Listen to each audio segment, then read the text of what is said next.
Good afternoon, I'm Malcolm Jordan and this is your Midday News Fix for Friday the 23rd of January. Ambulances have been seen coming and going from the site of a major search operation at the base of Mount Maunganui. Multiple people remain unaccounted for after yesterday morning's landslide, with crews working through the night to shift a massive amount of dirt and debris. A source has told the Herald as many as 9 people are potentially trapped. Herald senior investigative reporter Michael Mora is on the scene and says there's a huge amount of activity. The disaster identification team are here on the ground, as well as the search and rescue team and their sniffer dogs that are working around the debris right now. Meanwhile, concerns over more potential slips with blustery weather forecast for the already drenched Upper North Island. 2 people have been confirmed dead after yesterday morning's landslide at Papamoa's Welcome Bay Road. And a man is still missing after being swept away in the Mahurangi River north of Warkworth on Wednesday. Met Service meteorologist Katie Lyons says Auckland, the Coromandel and northern parts of Waikato, Bay of Plenty and Gisborne are under a strong wind watch tomorrow afternoon, with some rain also expected. When the ground is already sodden and that root system is already compromised, the wind has a much bigger impact.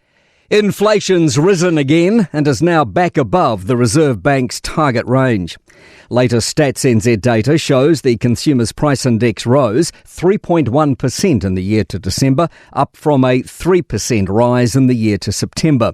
Here's business reporter Michael Sergel. The Reserve Bank's been hoping to see inflation return towards the middle of its 1 to 3% target range. But while petrol and food prices are easing a little, travel costs are rising faster than expected. The central bank's expected to keep the OCR unchanged as it awaits more economic data. A motorcyclist has died after colliding into the back of a traffic attenuator truck moments after police spotted them speeding on Auckland's southern motorway last night. Police say the male rider sustained fatal injuries and died at the scene. An investigation is now underway into the crash and the Independent Police Conduct Authority has been notified. 18 people have been arrested after a targeted operation focused on burglary, firearms offending and drug activity in the Fielding area. New Zealand's tourism rebound continues to gain pace. Stats NZ figures show more than 347,000 overseas travellers visited in November. That's up more than 26,000 on November 2024. ACC is urging Kiwis to act ethically when it comes to injury claims as it works to claw itself out of a fiscal hole. Chief Executive Megan Main says there are some people who take advantage of the system. Weta FX has picked up an Oscar nomination for its visual effects work on James Cameron's Avatar, Fire and Ash. Meanwhile, vampire horror movie Sinners has made Oscars history, picking up a record 16 nominations, the most ever for a single film.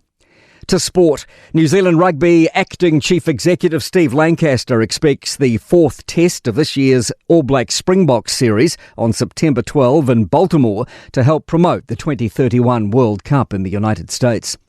New Zealand's Winter Olympics team has been boosted to 17 with the addition of 9 athletes, including 7 debutants for the Games at Milano Cortina next month. And Hayden Paddon's first day back in the World Rally Championships top tier has been cut short due to dangerous conditions. He sits 9th. I'm Malcolm Jordan. That's your latest news fix. We'll be back with the next update at 5 p.m. from the Newstalk ZB newsroom.